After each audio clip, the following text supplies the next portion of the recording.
Bonjour à vous tous, j'espère que vous allez bien. Notre formation est intitulée Traitement des images de télédétection sous le logiciel INVI.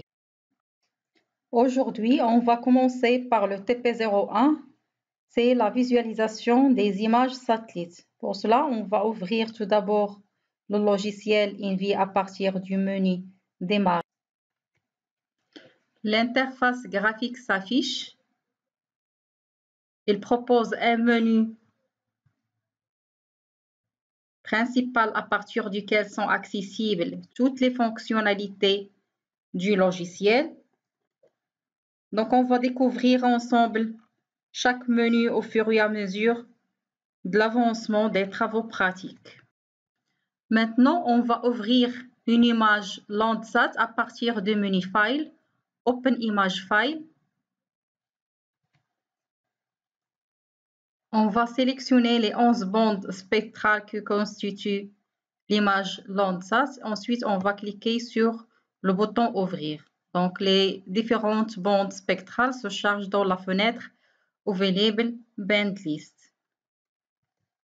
Donc, le tableau suivant montre les caractéristiques de l'image satellite Landsat 8.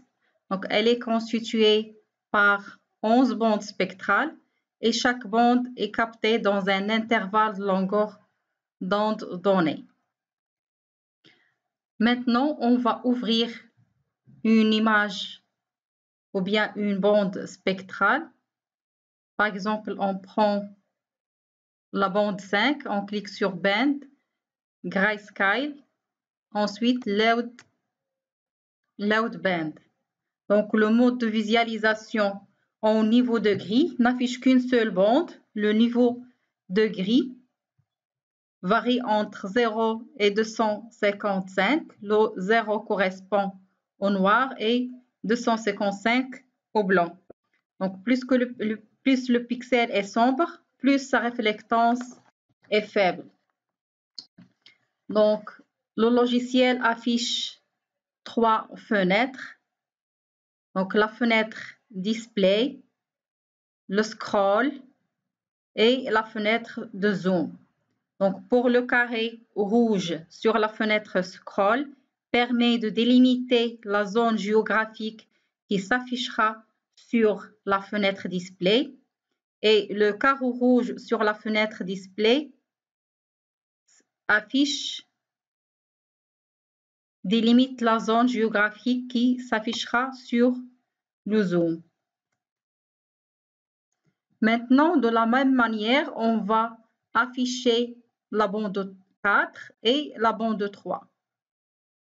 On clique sur la bande 4, toujours Grayscale pour l'afficher au niveau de gris. Ensuite, on va cliquer sur New Display et Load Band. Donc, pour faire une comparaison entre les 3 fenêtres ou bien les 3 bandes spectrales, on va faire un link ou lier spatialement les 3 fenêtres ou bien les 3 bandes spectrales. Donc, on va cliquer sur, avec le bouton droit, ensuite Link Display et on valide par le bouton OK. Donc, maintenant, les 3 fenêtres sont spatialement liées. La même zone de l'image est affichée sur les 3 fenêtres. Donc, pour la bande 5, elle correspond au proche infrarouge. La bande 4, c'est le rouge. La bande 3, c'est le vert.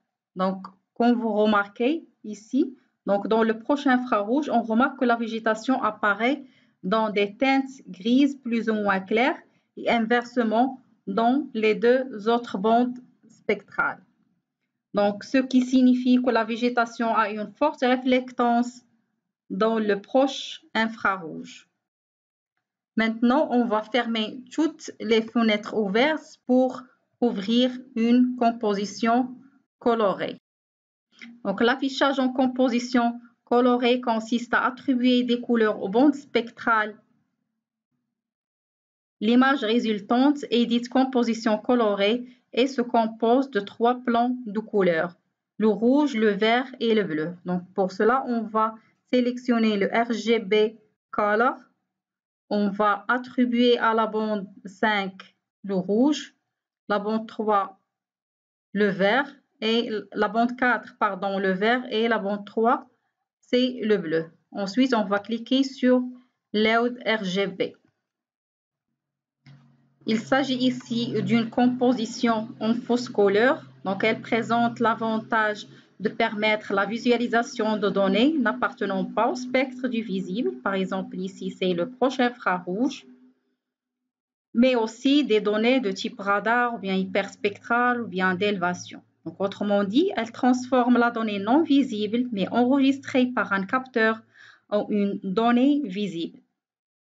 Donc, comme vous voyez dans l'image ici, donc d'une manière générale, sur une composition colorée en fausse couleur, les zones urbaines apparaissent dans des teintes bleu clair pour l'eau, elle apparaît dans une teinte bleu foncé ou pratiquement noire, et pour la végétation, elle apparaît en rouge.